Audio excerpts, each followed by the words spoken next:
سادہ ترین الفاظ میں آپ کو سمجھاتا ہوں۔ ایک نظریہ یہ ہے کہ اللہ ہی نے یہ روپ دھار لیا، یہ ساری چیزیں بالفعل موجود ہیں، یہ بھی ہے، یہ بھی ہے، یہ بھی ہے، اور یہ سب اللہ ہی ہے۔ یہ بدترین شرک ہے، شرک فی الذات۔ ایک لوگوں کی رائے یہ ہے کہ یہ کچھ ہے ہی نہیں، یہ سراب ہے۔ سراب میں کیا ہوتا ہے؟ آپ کو پانی نظر آتا ہے نا؟ ہوتا ہے پانی؟ نہیں۔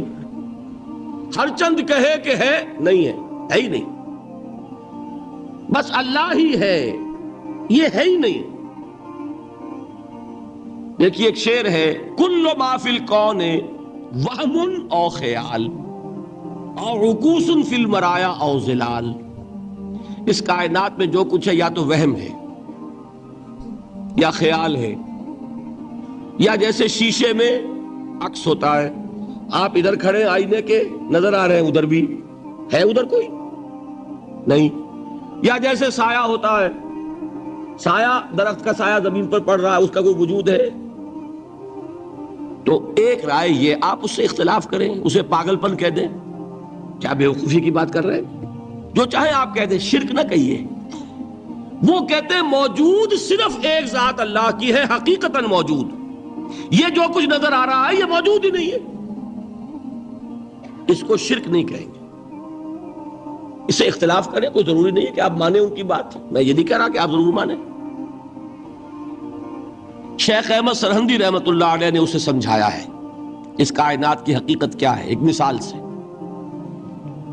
ان کے نظریے کو وحدت الشہود کہتے ہیں نا، وحدت الشہود، وحدت الوجود۔ شاہ ولی اللہ دہلوی نے فیصلہ کیا ہے کہ دونوں میں باریک سا فرق ہے، کوئی فرق نہیں ہے، تعبیر کا فرق ہے۔ وہ مثال دیتے ہیں کہ دیکھیے ایک مشعل لیجئے، مشعل کیا ہوتی ہے؟ ایک لکڑی ہے، اس کے ایک سرے کے اوپر آپ نے کپڑا وغیرہ باندھ کے تیل ڈال کے آگ لگا دی۔ شعلہ جوالا ہے، ایک شعلہ، ٹھیک؟ وہ فرماتے ہیں کہ اس کو تیزی کے ساتھ ایک دائرے میں حرکت دیجئے، آپ کو آگ کا دائرہ نظر آئے گا؟ دیکھنے والے کو نظر آئے گا کہ نہیں؟ کیا دائرہ فی الواقع موجود ہے؟ بات ثابت ہو گئی کہ نہیں ہے، نظر آ رہا ہے۔ یہ فرماتے ہیں حضرت مجدد، ای الصنعت باری تعالی است کہ معدوم را موجود می نمائند۔ یہ اللہ تعالیٰ کی صنائی ہے، خلاقی ہے، کہ جو شے ہے نہیں اس کو دکھا دیتے ہیں کہ ہے۔ جیسے آپ نے آج سی دائرہ دکھا دیا ہے، نہیں، اس کائنات کا کوئی وجود نہیں۔ میں پھر عرض کروں گا، آپ اس سے اختلاف کریں، اسے نہ مانیں، چھوڑ دیں اس کو، یہ مسئلے ہیں فلسفے کے۔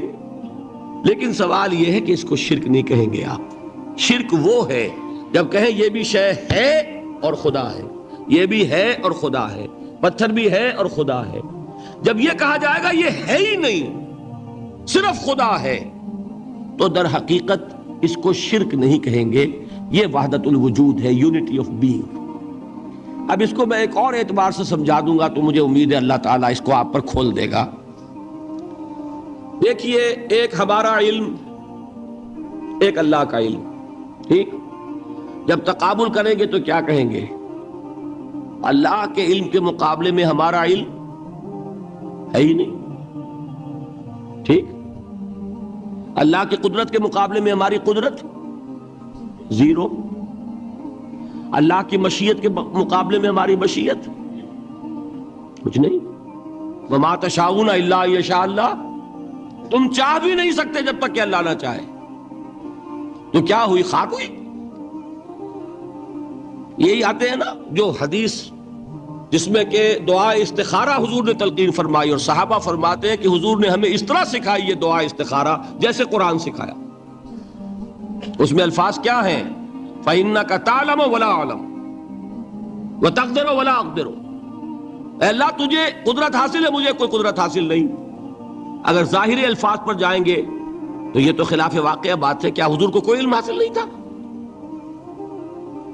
یہاں تو حضور فرما رہے فَإِنَّكَ تَعْلَمُ وَلَا أَعْلَمُ۔ یا چلیے اگر کوئی اور عام انسان کہتا ہے میں نہیں جانتا، تو کیا کوئی علم حاصل نہیں اسے؟ کچھ نہ کچھ علم تو ہے نا۔ لیکن اللہ کے علم کے مقابلے میں وہ نہ ہونے کے برابر ہے۔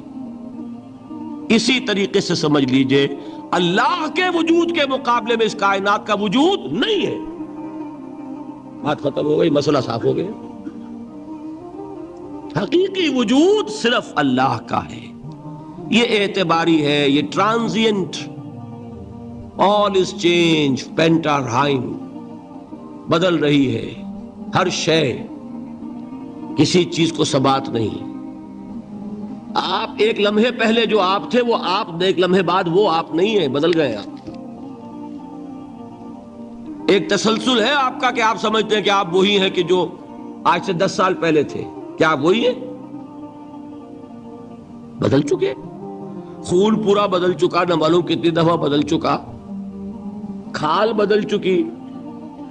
یہ تو معلوم یہ ہوا کہ یہ جو کچھ ہے ٹرانزینٹ ہے، عارضی ہے، فانی ہے، نہ ہونے کے برابر ہے. وجود برحق صرف اللہ. یہ بھی در حقیقت اسی شرک فی الوجود کی بات ہے. اگر ہم یہ کہیں کہ اللہ بھی موجود ہم بھی موجود، یہ کیا ہو گیا؟ شرک فی الوجود. اسی کو کہا ہے غالب نے جارو بلا بیار کہ این شرک فی الوجود، با گرد فرش و سینہ با ایوان برابر است. اگر آپ کے گدے کے اوپر گردہ پڑ گیا ہو تو جھاڑتے ہیں نا، فرش کے اوپر گردہ ہے تو جھاڑو سے صاف کرتے ہیں. غالب کہتا ہے کہ اگر تمہارے دل میں یہ گردہ آ گیا ہے کہ تم بھی موجود ہو، اللہ بھی موجود ہے، تو لا کی جھاڑو سے صاف کر دو اس گردے کو، کہ یہ شرک فی الوجود ہو جائے گا. ہم نہیں ہیں بھائی، ہمارا کیا وجود، ہماری کوئی کیا حقیقت ہے، اللہ ہی ہے. بس یہ ہے اصل میں. پھر میں عرض کروں گا کوئی قبول کرے نہ کرے، اسے گمراہی کہے، اس کو جھوٹ کہے، اسے پاگل پن کہے، میں نہیں جھگڑوں گا، لیکن شرک نہیں کہہ سکتے آپ اس کو. شرک وہ ہماوست ہے، اس میں اور اس میں زمین و آسمان کا فرق. اب آئیے آخری شرک، شرک فی العبادت یا شرک فی الحقوق. اللہ کے حقوق کے لیے ایک لفظ استعمال کریں گے تو وہ کیا ہے؟ عبادت. وما خلقت الجن والانس الا لیعبدون، میں نے جنوں اور انسانوں کو پیدا ہی اس لیے کیا کہ میری عبادت کریں.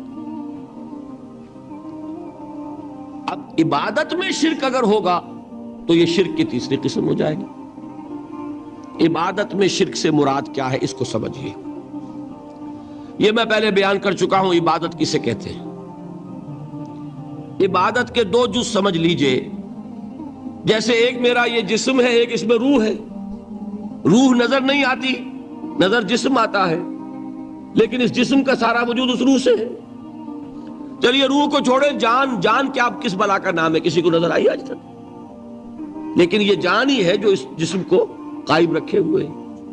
اسی طرح عبادت کا ایک جسم ہے، ایک جان ہے. جسم کیا ہے؟ اطاعت، اللہ کی بندگی، ہما تن بندگی، ہما وجوہ بندگی، ہما وقت بندگی، یہ تو بیان کر چکا نا. اور روح کیا ہے؟ محبت، اللہ کی محبت. اطاعت جبر سے کی جاتی ہے تو وہ عبادت نہیں کہلاتی. انگریز کی اطاعت ہم کرتے تھے نا، لیکن کیا عبادت کرتے تھے؟ بات سمجھ میں آئی؟ اطاعت تو کر رہے تھے، عبادت نہیں. عبادت اس اطاعت کو کہتے ہیں جو کسی ہستی کی محبت سے سرشار ہو کر ہما وقت، ہما تن، ہما وجوہ کی جائے. تو جسد ظاہری کیا ہے عبادت کا؟ اطاعت. اور روح کیا ہے؟ محبت. اب ان دونوں کے اعتبار سے شرک کیا ہے، توحید کیا ہے، اس کو سمجھ لیجئے. اور یہ ہیں وہ چیزیں جو میں نے عرض کیا تھا کہ بالکل الجبرا کے فارمولوں کی طرح کی بات ہے. اطاعت میں توحید کیا ہے کہ مطاع مطلق صرف اللہ، ٹھیک، باقی ساری اطاعتیں اللہ کی اطاعت کے تابع. نفی نہیں ہے، والدین کی اطاعت کرو، لیکن جہاں والدین حکم دے اللہ کے حکم کے خلاف، بات ختم، اطاعت نہیں ہوگی. بیوی شوہر کی اطاعت کرے، آپ اولو الامر کی اطاعت کریں، شاگرد استاد کی اطاعت کرے، مرید پیر کی اطاعت کرے، لیکن کیا پیر کو یہ بھی حق ہے کہ اللہ کے کسی حکم کو منسوخ کر دے، رسول کے کسی حکم پر اپنے حکم کو ور کرے، بالا تر رکھے؟ سمجھ میں آ گیا؟ اصول کیا ہے کہ اطاعت مطلق unconditional unlimited obedience is due only to Allah. All the other obediences are limited by His injunctions. اس کو حضور نے کیسے بیان کیا؟ لا طاعت لمخلوق فی معصیت الخالق. مخلوق میں سے کسی کی اطاعت نہیں ہوگی جس میں خالق کی معصیت لازم آ رہی. جہاں اللہ کا کوئی حکم نہیں ہے آپ میرا حکم مان لیجیے، یہ شرک نہیں ہوگا. جہاں اللہ کا حکم ہے اس کے خلاف میں حکم دوں اور آپ مان لیں تو یہ شرک ہو جائے. بات سمجھ میں آ گئی کہ نہیں؟ اب اس کو اپلائی کیجئے. ایپلیکیشن بالکل انڈیویجول لیول پر کیجئے. پہلے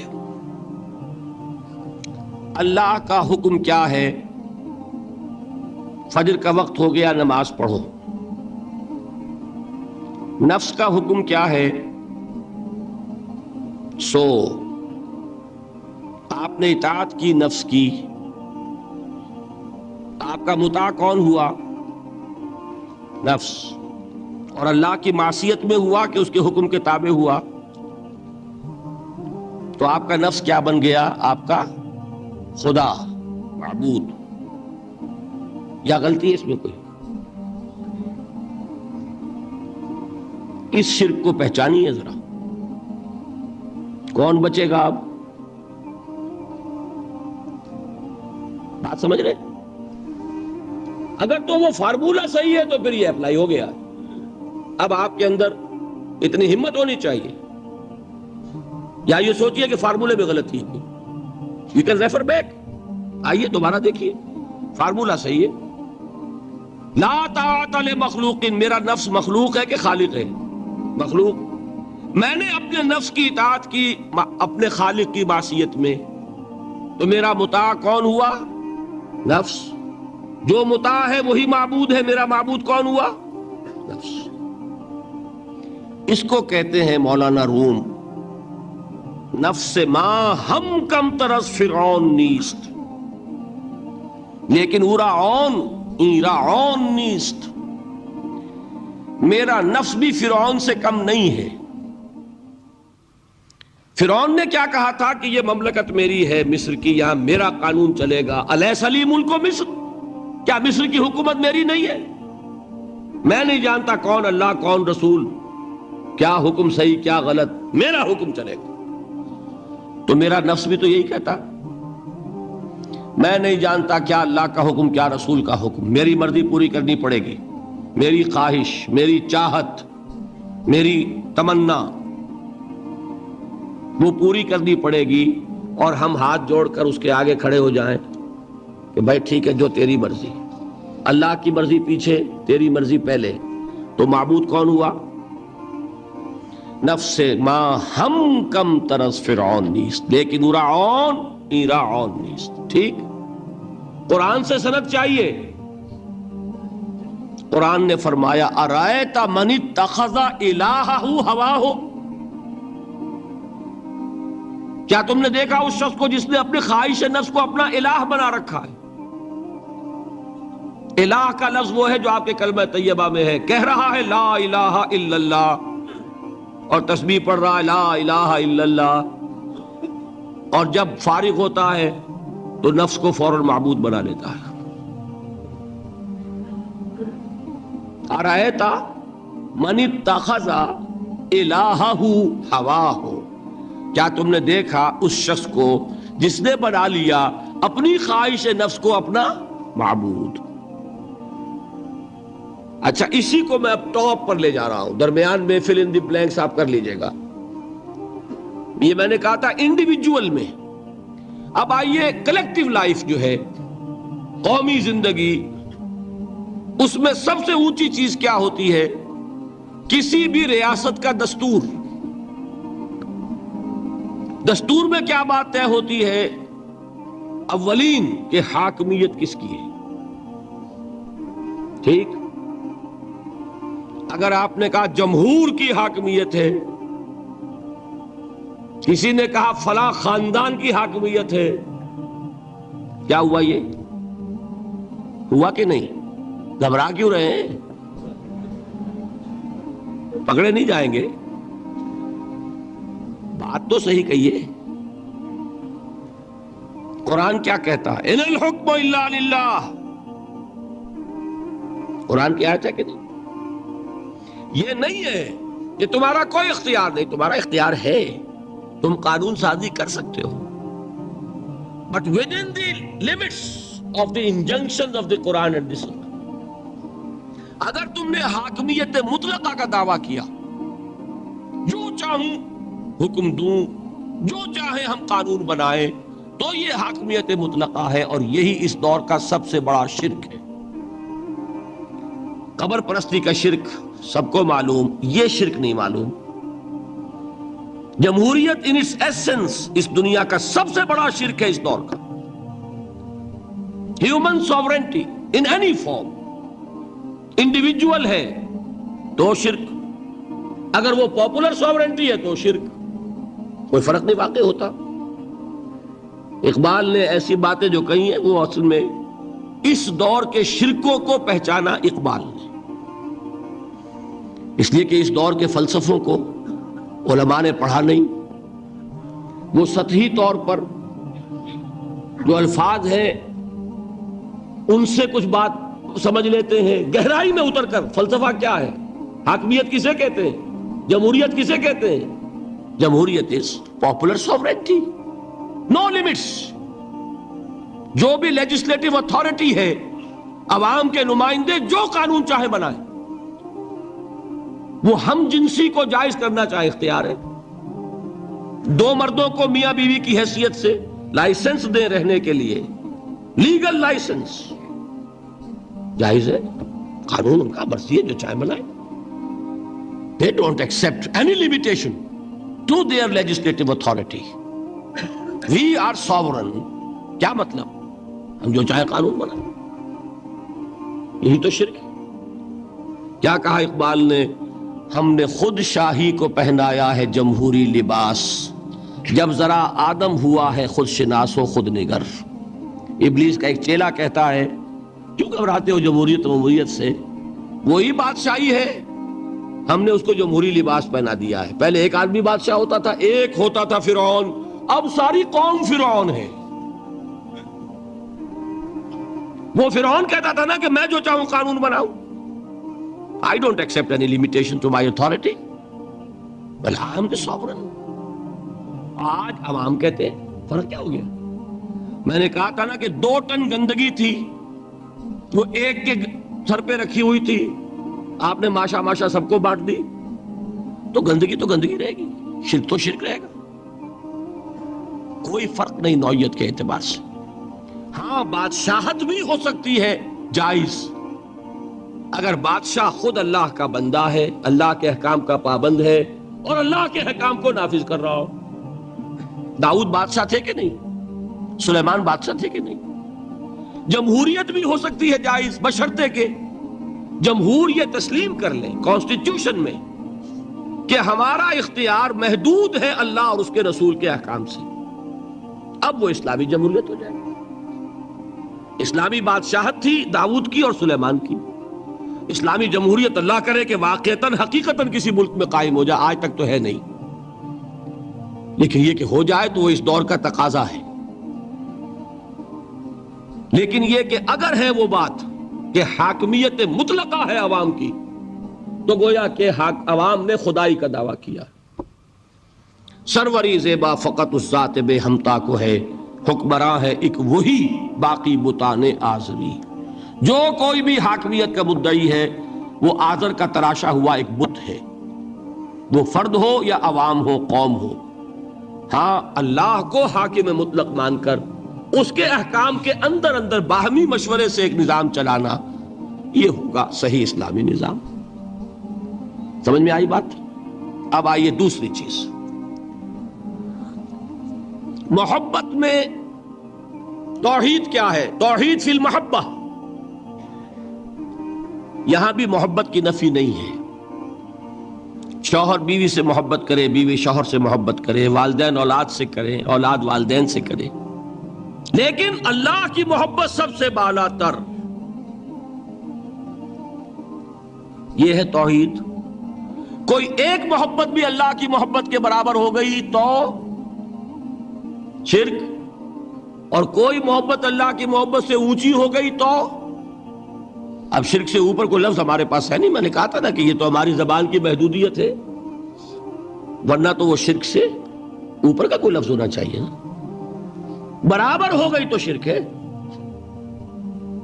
ہاں، ساری محبتیں اللہ کی محبت کے تابع۔ توحید کیا ہے؟ والذین آمنوا اشد حبا للہ، اشد، اہل ایمان وہ ہے جو اللہ کی محبت میں سب سے شدید ہے۔ یہ نہیں وطن سے محبت کرو کوئی حرج نہیں، گھر سے محبت کرو کوئی حرج نہیں، بیٹے سے کرو، اولاد سے کرو، مال سے کرو، کوئی حرج نہیں، لیکن مال کی محبت اللہ کی محبت کے برابر نہ ہو جائے یا اس سے اوپر نہ ہو جائے، اولاد کی محبت اللہ کی محبت سے اوپر نہ چلی جائے، وطن کی محبت، قوم کی محبت اللہ کی محبت سے اوپر نہ چلی جائے۔ جو محبت بھی اللہ کی محبت کے برابر ہوئی یا اوپر گئی، یہ شرک فی المحبت، اور محبت روح ہے عبادت کی، تو یہ کیا ہے؟ شرک فی العبادت۔ فارمولہ ہے نا، اب اپلائی کیجئے ذرا۔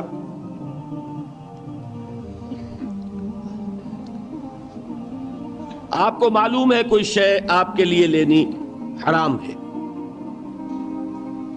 رشوت ہے کوئی پیش کر رہا ہے، حرام ہے، لیکن مال کی محبت کے ہاتھوں مجبور ہو کر آپ نے لے لی۔ محبوب تر کون ہے، اللہ یا مال؟ نہیں، اس معاملے میں کون ہے؟ وہ تو مال ہے نا۔ مشکل ہے، ماننا مشکل ہے۔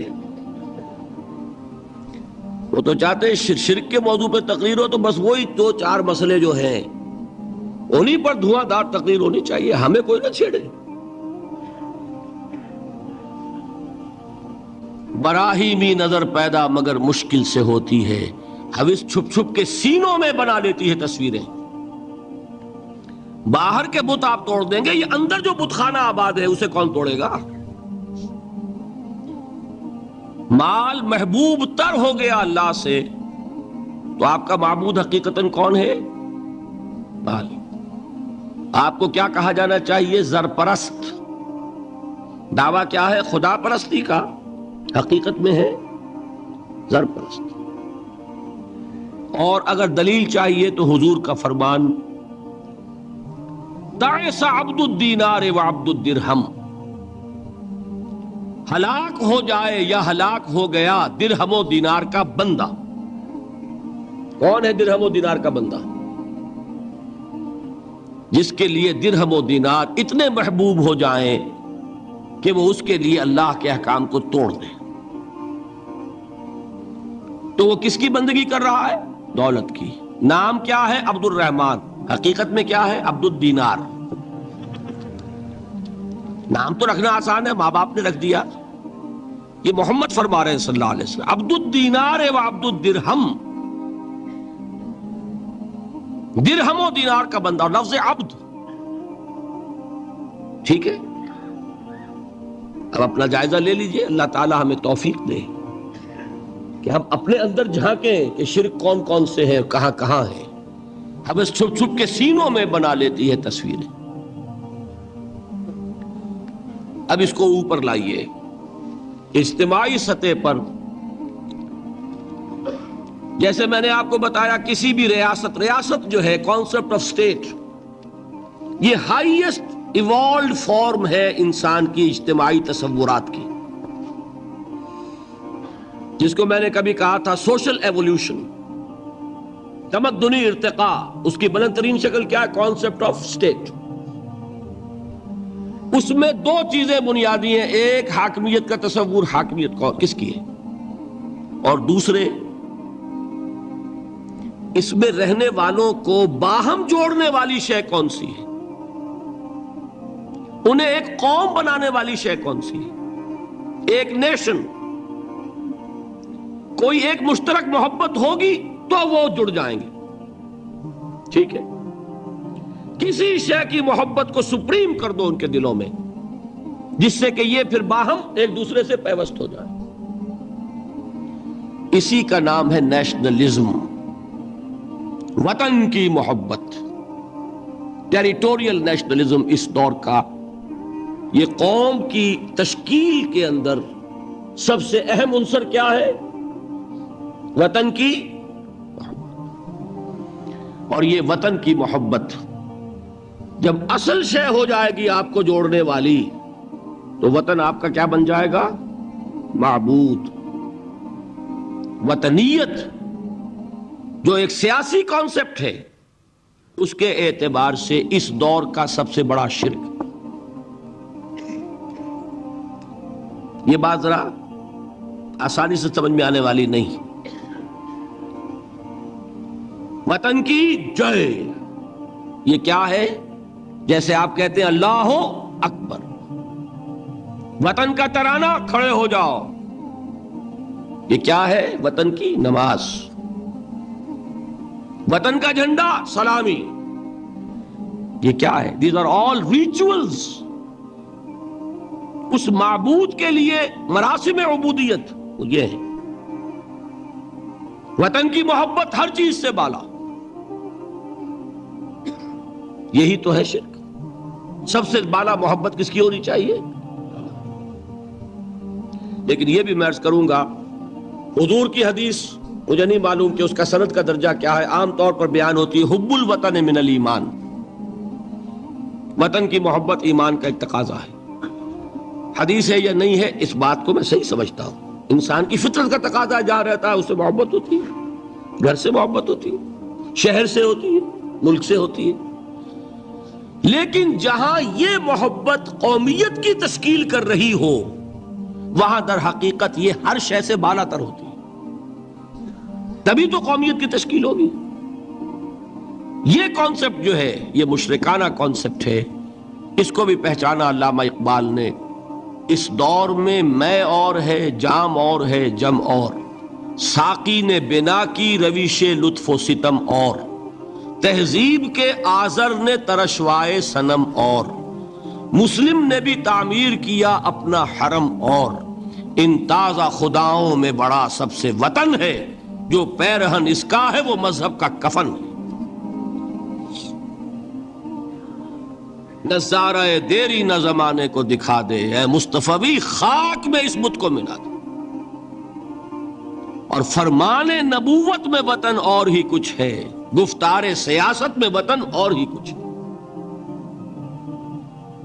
وطن کی محبت میں حرج نہیں ہے، وطن کی محبت سپریم ہو جائے تو حرج ہے۔ اللہ کی محبت کے تابع رہے کوئی حرج نہیں۔ یہی فرق ہے سارا توحید کا اور شرک کا۔ اولاد کی محبت اللہ کی محبت سے بالا ہو گئی، اولاد آپ کا معبود ہے، تابع ہوئی کوئی حرج نہیں، کرو محبت۔ یہ دوسرا فارمولہ ہے۔ اب تیسری چیزیں بہت مختصر ہیں۔ عبادت کی ایک روح بتائی حضور نے، لب لباب کہیے اس کا، وہ کیا ہے؟ دعا۔ الدعاء مخ العبادہ، الدعاء هو العبادہ۔ حضور کی یہ دو احادیث بہت سادہ، بہت مختصر۔ دعا ہی عبادت کا جوہر ہے۔ مخ کہتے ہیں ہڈی کے اندر جو گودا ہوتا ہے وہ مخ ہے۔ گودا جو ہے عبادت کا وہ کیا ہے؟ دعا۔ توحید فی الدعا کیا ہے؟ صرف اللہ کو پکارا جائے گا۔ اور شرک فی الدعا، جس کو بھی پکاریں گے آپ مدد کے لیے، اس کو آپ نے معبود بنایا ہے، کسے باشد۔ یہ مسئلہ سمجھ لیجئے، لا تدعو مع اللہ احدا، اللہ کے ساتھ کسی کو مت پکارو۔ حضور نے فرمایا کہ جوتی کا تسمہ بھی مانگنا ہو تو اللہ سے مانگو۔ اللہ نے تو دروازہ کھولا ہوا ہے، جو چاہو مانگو، کسی اور سے مت مانگو۔ دیکھیے ایک علمی مسئلے اور ہوتے ہیں۔ یہ جو روحانیات کا معاملہ ہے عالم ارواح میں کیا صورت ہے، ارواح صرف کہیں اللہ کے پاس کسی کولڈ سٹوریج میں ہے یا اس کا اس دنیا سے بھی کوئی تعلق ہے، یہ علمی مسائل ہیں۔ فرض کیجئے اس وقت کوئی ارواح یہاں موجود ہو، فرض کیجئے، میں اس کا انکار نہیں کروں گا، ہو سکتا ہے کہ ہو سکتا ہے کوئی روحانیت والا شخص بتا بھی دے کہ ہاں فلاں کی روح موجود ہے، ہوگی بھائی، اسے نظر آتی ہوگی، ٹھیک ہے۔ یہ بھی ہو سکتا ہے کہ کوئی شیطان جن ہو اور وہ دھوکہ دے رہا ہو کہ میں فلاں کی روح ہوں، ہو سکتا ہے کہ نہیں؟ لیکن یہ بھی ہو سکتا ہے، وہ بھی ہو سکتا ہے، مجھے اس سے بحث نہیں۔ مجھے جس سے بحث ہے وہ یہ ہے کہ مجھے پکارنے کی اجازت نہیں ہے۔ ہوا کرے کسی کی روح موجود ہوا کرے، مجھے میرے رب کی اجازت نہیں ہے کہ میں اسے پکاروں۔ مدد مانگوں گا اللہ سے، دعا کروں گا اللہ سے، استغاثہ کروں گا اللہ سے، تکلیف کے لیے دہائی دوں گا اللہ کی۔ اب اللہ جس سے چاہے کروا دے، کسی روح کو بھیج دے، کسی فرشتے کو بھیج دے، مجھے کیا ہے؟ مجھے آم کھانے ہیں، پیڑ نہیں گننے۔ فلاں روح نے آگے کام کر دیا، کرے بھائی، میرا کام بننا چاہیے۔ اور فرشتہ آ گیا، اس نے کام بنا دیا، کرے، مجھے کیا غرض ہے اس سے؟ میرا کام بننا چاہیے۔ میرا مسئلہ یہ ہے کہ مجھے پکارنا ہے صرف اللہ۔ اللہ کو اس کی بھی قدرت ہے کسی کو نہ بھیجے، نہ کسی روح کو بھیجے، نہ ملائکہ کو بھیجے، بغیر کسی کے جو چاہے کر دے۔ اللہ کا مرضی ہے، وہ چاہے کسی روح کو بھیج دے، کسی فرشتے کو بھیج دے، مجھے اس سے غرض ہی کوئی نہیں۔ مجھے تو اپنی تکلیف کا دور ہونا مطلوب ہے، اس کے لیے میں پکاروں گا۔ سمجھ رہے؟ دیکھیے میں سادہ ترین کر رہا ہوں مسئلہ۔ عبد القادر جیلانی کی روح یہاں ہے یا نہیں، حضور کی روح انور یہاں ہے یا نہیں، یہ تو علمی مسئلہ ہو گیا نا۔ یہ فرشتے یہاں ہیں کہ نہیں، کوئی اختلاف ہے؟ میں پکار سکتا ہوں اسے کہ بھائی ذرا میرا کام کر دینا ہے؟ یہ کروں گا تو شرک۔ موجود ہیں کرامن کاتبین ہے کہ نہیں؟ موجود ہونا نہ ہونا یہ مسئلہ علمی۔ جو اصل میں شرک سے متعلق مسئلہ ہے وہ یہ ہے کہ پکارنے کی اجازت نہیں۔ دیکھیے حضور کی ایک حدیث ہے، اور یہ ایک ہمارے لیے خوشخبری ہے۔ آج 8واں دن ہے، آپ اپنی نیند کی قربانی دے رہے ہیں، آ رہے ہیں، سن رہے ہیں۔ یہ حدیث بھی سن لیجئے، بشارت والی حدیث ہے۔ مجتمع قوم فی بیت من بیوت اللہ، نہیں جمع ہوتے کچھ لوگ اللہ کے گھروں میں سے کسی گھر میں۔ اس کا مصداق اول تو مسجد ہوگی، لیکن تقریباً تمام محدثین نے مانا ہے کہ صرف مسجد تک محدود نہیں ہے، سب گھر اللہ کے ہیں۔ یہ جگہ کس کی ہے؟ تو عام ہے یہ چیز، لیکن مسجد کا ہوگا تو وہ مصداق اول ہو جائے گا۔ مجتمع قوم فی بیت من بیوت اللہ یتلون کتاب اللہ ویتدارسونہ بینہم، کام کیا کر رہے ہوں کہ اللہ کی کتاب پڑھ رہے ہوں، وہ سمجھ رہے ہوں، سمجھا رہے ہوں، تو کیا ہوتا ہے؟ الا نزلت علیہم السکینہ، ان پر اللہ کی طرف سے سکینت کا نزول ہوتا ہے۔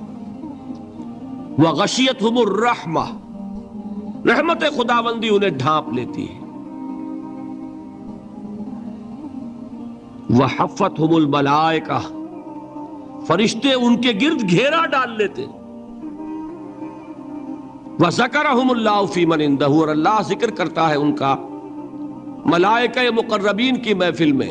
دیکھو تم کہتے تھے یہ انسان بڑا گھٹیا ہے، میرے وہ بندے اس وقت میرے گھر میں جمع ہے صرف میرے کلام کو سمجھنے کے لیے۔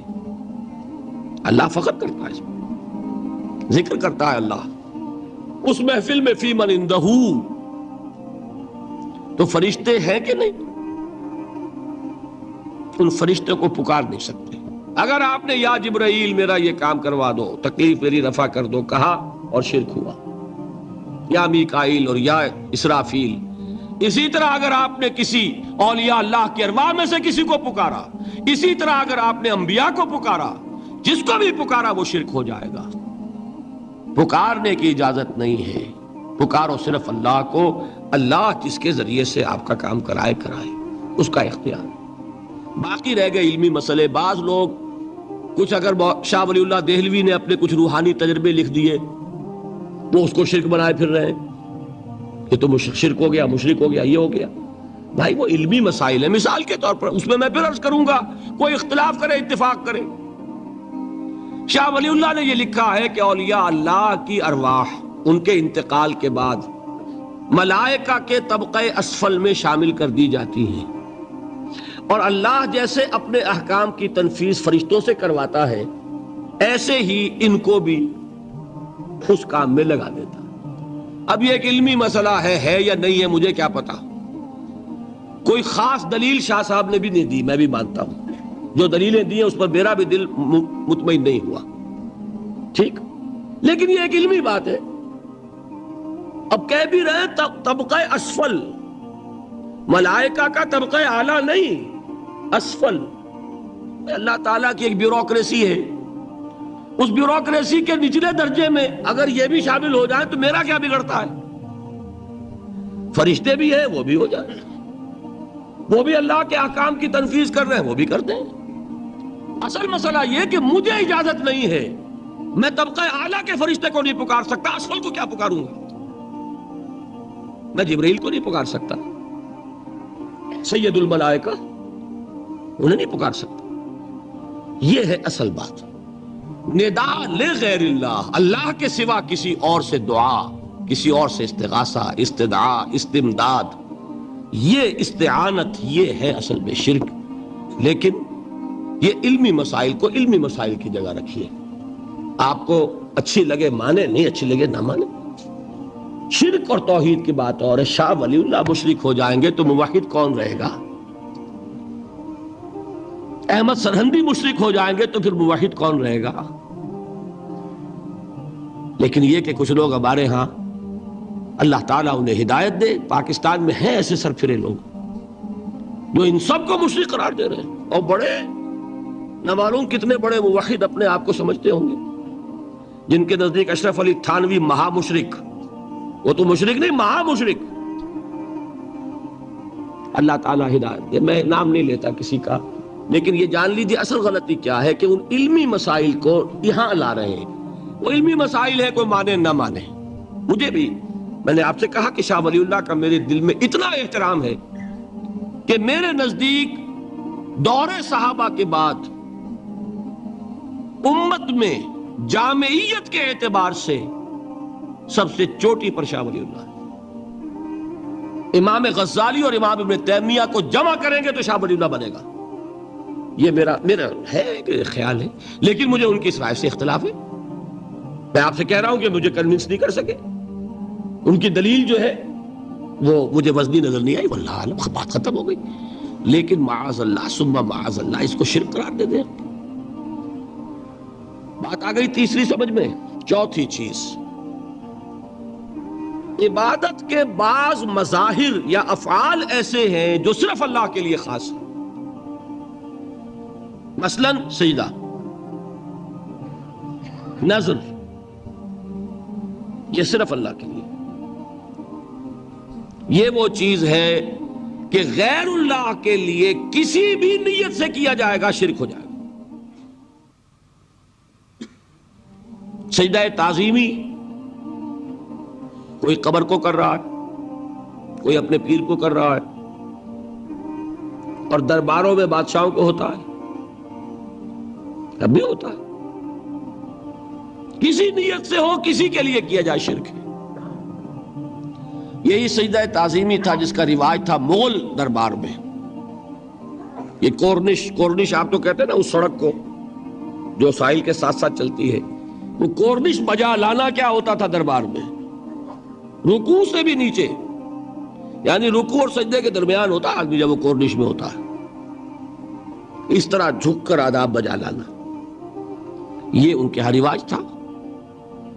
لیکن دیکھیے اللہ تعالیٰ کا وہ بندہ جس کا نام احمد سرہندی ہے, مجدد الفسانی, امام ربانی, کس جرت کے ساتھ کھڑے ہوئے, انہوں نے انکار کیا شرک حرام ہے.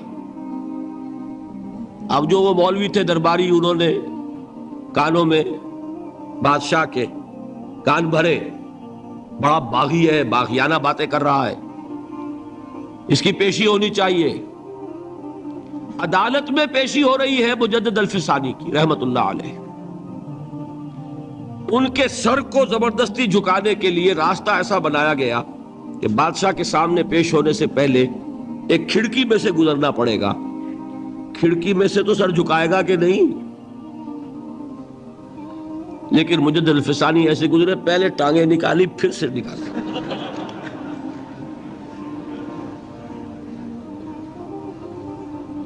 یہ کوئی کٹ ملا نہیں تھا، مجدد الفسانی۔ گردن نہ جھکی جس کی جہانگیر کے آگے، جس کے نفس گرم سے ہے گرمی احرار۔ وہ ہند میں سرمایہ ملت کا نگہباں، اللہ نے بر وقت کیا جس کو خبردار۔ حاضر ہوا میں شیخ مجدد کی لحد پر، وہ خاک کے ہے زیر فلک مطلع انوار۔ نہیں، گردن نہیں جھکے گی، سجدہ صرف اللہ کے لیے۔ بندہ مومن کی گردن کٹ سکتی ہے، جھک نہیں سکتی۔ کسی بھی نیت سے کسی بھی شخص کے لیے۔ ہمارے ہاں ویسے بزرگوں سے ملتے ہوئے ذرا جھک جانا، یہ تو ایک معاملہ اور ہے، ذرا سا آدمی اپنے آپ کو اپنی ان کی تعظیم کے لیے، لیکن یہ جان لیجئے کہ جھکنا بس تھوڑا سا ہی ہونا چاہیے۔ یہ 10 ڈگری سے زیادہ ہوا تو کام خراب ہو جائے گا۔ یہ اس سے زیادہ کا جھکنا جو ہے وہ کسی طور سے جائز نہیں۔ سجدہ اور نظر یہ صرف اللہ کی۔ یہ چوتھی چیز آئی عبادت میں۔ اب آخری چیز ہے سب سے کٹھن، سب سے مشکل۔ عبادت کی شرط قبولیت کیا ہے اللہ کے ہاں؟ بتائیں۔ اخلاص۔ اخلاص کی ضد کیا ہے؟ ریاکاری۔ ریاکاری کیا ہے؟ شرک۔ البتہ اس کے لیے حضور نے لفظ شرک خفی استعمال کیا، اس لیے کہ یہ نیت کا معاملہ ہے، نظر نہیں آ رہا۔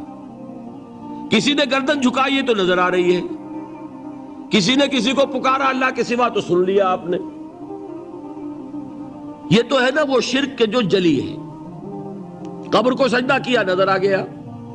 بادشاہ کو سجدہ کیا، نظر آ گیا۔ آپ نے کسی کو دعا کی، کسی کو پکارا، سن لیا آپ نے۔ یہ شرک جو ہے یہ ہے وہ خفی جو نظر نہیں آتا۔ حدیث سنیے اور اس معیار پر اپنے آپ کو ناپیے اور دعا کیجئے اللہ تعالی ہمیں شرک سے بچائے۔ من صلی یرائی فقد اشرک ومن صام یرائی فقد اشرک ومن تصدق یرائی فقد اشرک۔ جس شخص نے نماز پڑھی دکھاوے کے لیے اس نے شرک کیا، اور اس میں لفظ خفی بھی نہیں آیا ابھی یہاں، ٹھیک ہے؟ قد اشرکا، فعل ماضی پر قد کا مطلب ہوتا ہے یقینی بات، شک و شبہ ہے ہی نہیں۔ جس نے دکھاوے کے لیے نماز پڑھی اس نے شرک کیا۔ جس نے دکھاوے کے لیے روزہ رکھا وہ شرک کر چکا۔ جس نے دکھاوے کے لیے صدقہ اور خیرات کیا اس نے شرک کیا۔ بچیے شرک سے، اللہ بچائے۔ اس سے ذرا آگے آئیے۔ حضور فرماتے ہیں کہ اگر کوئی شخص نماز پڑھ رہا ہو اور جب وہ یہ دیکھے کہ کوئی مجھے دیکھ رہا ہے تو سجدہ طویل کر دے تو یہی شرک خفی ہے۔ یہاں خفی کا لفظ ہے، اور میں اس کا حساب، میں تو الجبرا جانتا ہوں نا، سادہ ہر چیز کو اس طریقے سے سادہ کہ سمجھ میں آ جائے۔ دیکھیے آپ نماز پڑھ رہے تھے جبکہ کوئی آپ کو نہیں دیکھ رہا، آپ کا سجدہ تھا فرض کیجئے 10 سیکنڈ کا۔ جب آپ نے دیکھا کہ کوئی دیکھ رہا ہے تو آپ نے کیا 15 سیکنڈ کا۔ یہ 5 سیکنڈ کس کے لیے ہیں؟ تو ایک سجدے کے 2 مسجود ہو گئے کہ نہیں؟ ایک سجدے میں 2 شامل ہیں۔ اب 10 سیکنڈ تھے اللہ کے لیے اور 5 سیکنڈ اس کو جسے آپ دکھا رہے ہیں، تو یہی شرک، شرک خفی ہے، نظر نہیں آتا۔ اس پر کسی مفتی کا فتویٰ نہیں چل سکتا، نظر نہیں آ رہا۔ لیکن جان لو جیسا کہ میں نے عرض کیا تھا، شرک خفی کو یہ نہ سمجھنا کہ شرک نہیں ہے. شرک نہ ہوتا تو حضور کبھی اس کے لیے لفظ شرک استعمال نہ کرتے. شرک تو ہے. یہی وہ شرک ہے جس کے بارے میں حضور نے فرمایا اس کا پہچاننا اور دیکھنا اتنا مشکل ہے جتنا کسی تاریک رات میں کسی سیاہ پتھر پر رینگتی ہوئی کسی سیاہ چیونٹی کو دیکھنا اتنا مشکل. تو اب شرک فی العبادت کی بات سمجھ میں آ گئی. شرک فی العبادت کا ایک جز کیا ہے؟ شرک فی الاطاعت.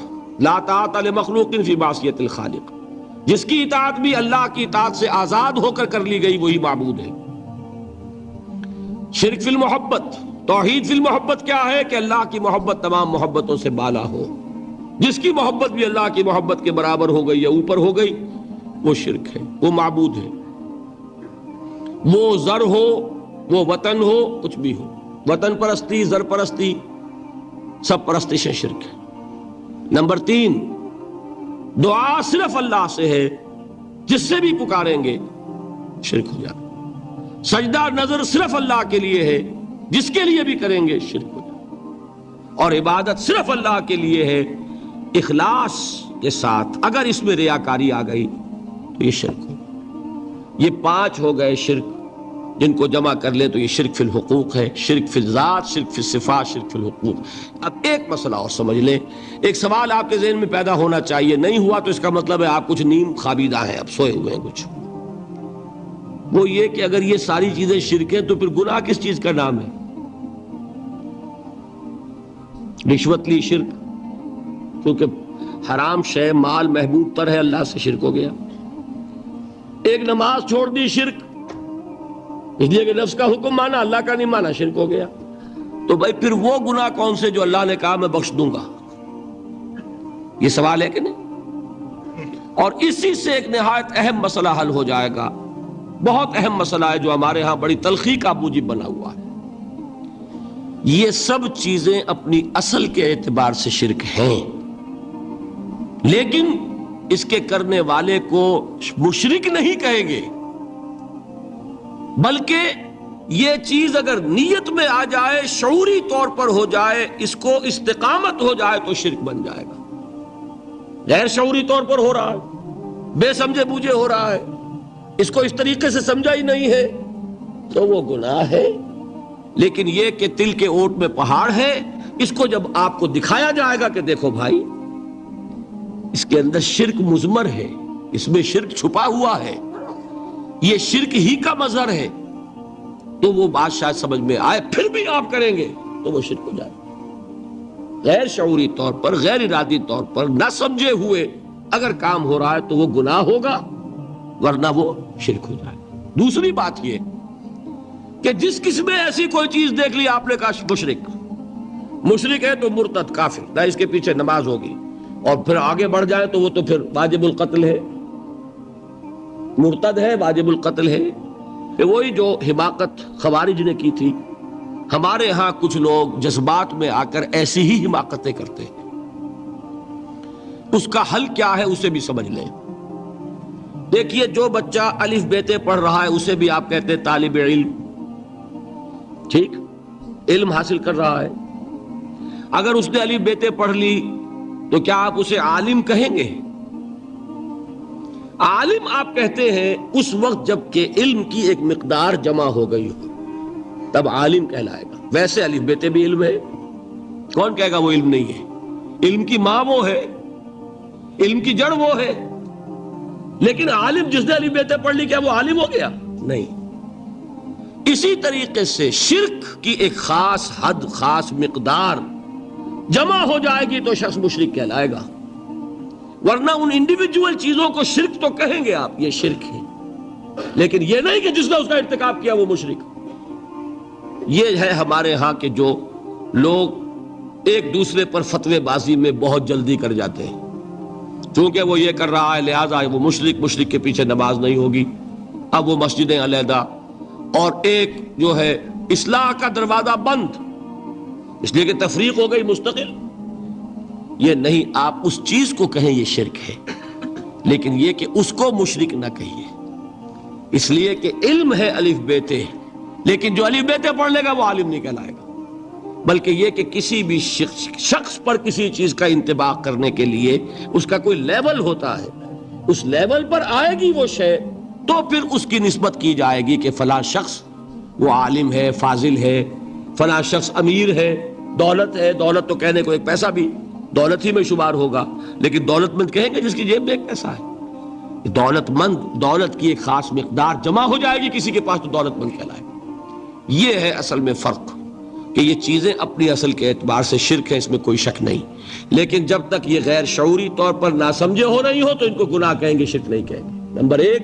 نمبر دو یہ کہ ان چیزوں کو آپ سمجھائیں کہ بھائی یہ شرک ہے، لیکن اگر کوئی لوگ ناسمجھی میں اپنے مغالطے میں اگر ان کا ارتکاب کر رہے ہیں، ان کو مشرک کہہ کر اور ان سے علیحدگی اور تعلق منقطع اور یہ سارا جو ہے رشتے وہ ختم، یہ معاملہ ہے جس نے ہمارے ہاں نہایت تلخی گھول دی ہے دینی حلقوں کے مابین، جس سے کہ اصلاح کے دروازے بند ہوتے چلے جاتے ہیں، زدم زدہ آ جاتی ہے، پھر تعصب اور عصبیت آ جاتی ہے۔